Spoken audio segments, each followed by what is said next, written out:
One of the central challenges faced by libertarians is the need to prove that libertarian moral theory is universally correct, while statist and collectivist moral theories are incorrect. Until moral rules can be subjected to the same rigor and logic as any other propositions, we will forever be stymied by subjectivism, political prejudice, and the argument from effect. Why is this approach so important? Why bother with the grueling task of building a logical framework for the examination of moral rules, and the even more grueling task of communicating that framework to others? Well, as I've argued in previous articles, the freedom movement has made remarkably little progress throughout history. Von Mises wrote seminal works disproving the economic efficiency of socialism and communism in the 1920s. Now, 80 years later, Western societies are still sliding into the predicted morass of ever-expanding state power, ever-increasing public debts, and declining economies. Although free market economic theories have made some progress in academia and even the popular media, they have done nothing to even slow down, let alone reverse, the constant expansion of state power. In my view, the reason for this is simple. Libertarians have never won the argument from morality. These days, none of our opponents argue that the government is more efficient than the free market, or that communism will set us free, or that private property is theft. All the old socialistic shibboleths have been laid to rest, and yet still people support government power because they believe that government power is moral.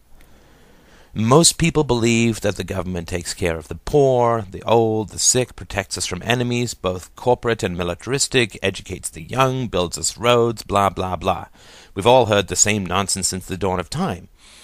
All we say in response is that the government is inefficient at doing these things, and that the free market would be better, none of which touches the central rationale of state power, which is that people believe that it is good.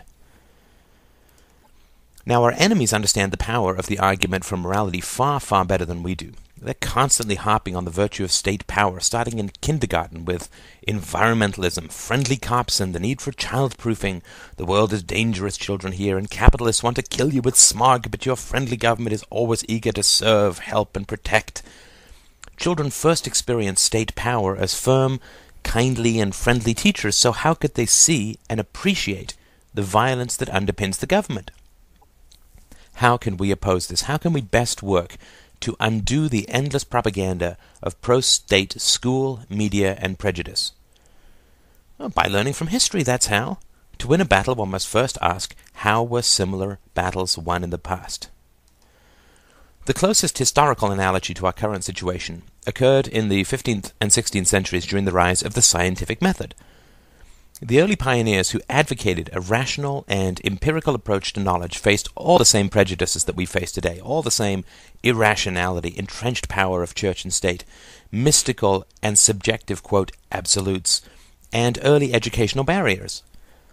Those who advocated the primacy of rationality and empirical observation over mystical insights and biblical fundamentalism faced the determined opposition of those wielding both cross and sword. Many were tortured to death as heretics for their intellectual honesty. We face far less risk, and so should be far braver in advocating what is true over what is merely believed. In order to attack the false morality of state power, we must start from the beginning, just as the first scientists did. Francis Bacon did not argue that the scientific method was more efficient than prayer, Bible texts, or starvation-induced visions. He simply said that if we want to understand nature, we must observe nature and theorize logically, that there is no other route to knowledge. We must take the same approach with defining and communicating morality. We must begin using the power and legitimacy of the scientific method to prove the existence and universality of moral laws. We must start from the beginning, build logically, and reject any irrational or non-empirical substitutes for the truth. Okay, so what does this look like in practice? Well, all we have to do is establish the following axioms. Morality exists. Moral rules must be consistent for all mankind. The more consistent a moral theory is, the more valid it is. Libertarianism is the most consistent moral theory. Therefore, libertarianism is the most valid moral theory?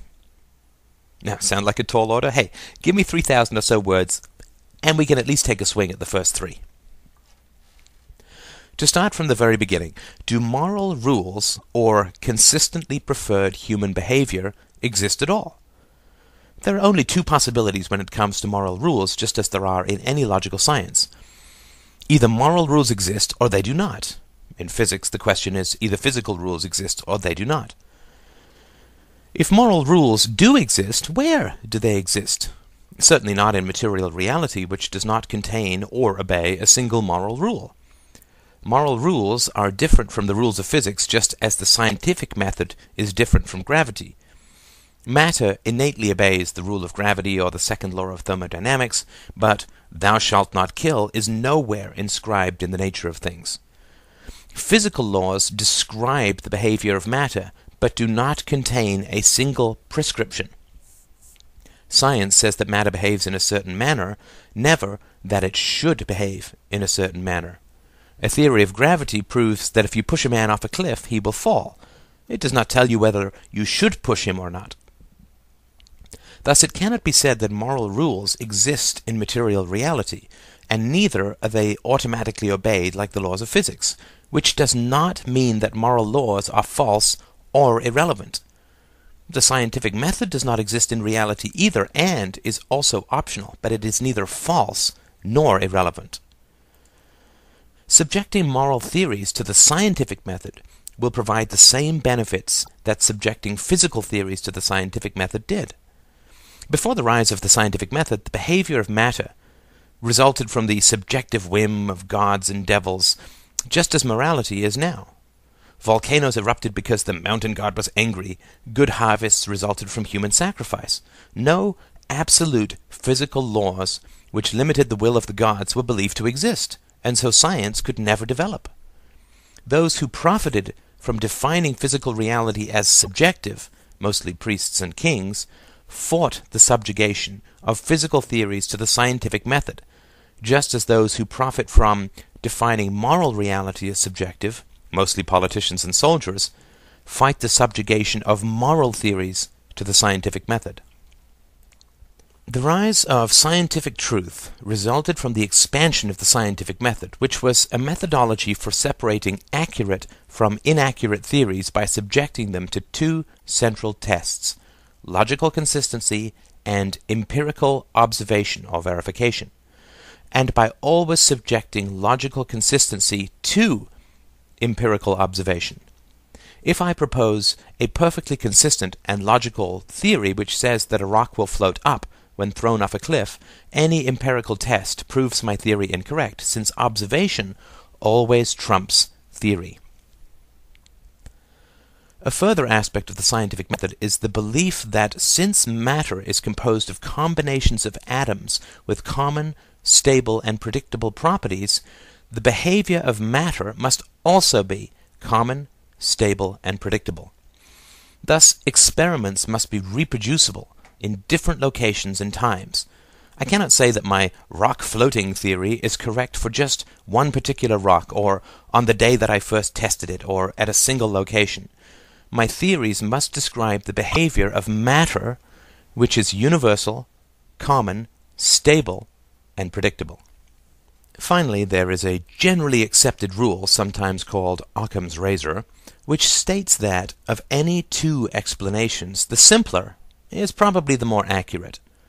Prior to the Copernican revolution, when Earth was considered the center of the universe, the retrograde motion of Mars when Earth passed it in orbit around the Sun caused enormous problems to the Ptolemaic system of astronomical calculations.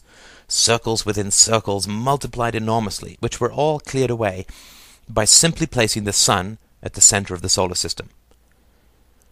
Thus, any valid scientific theory must be A. universal, B. logical, C. empirically verifiable, D. reproducible, and E. as simple as possible. Now, the methodology for judging and proving a moral theory is exactly the same as the methodology for judging and proving any other scientific theory.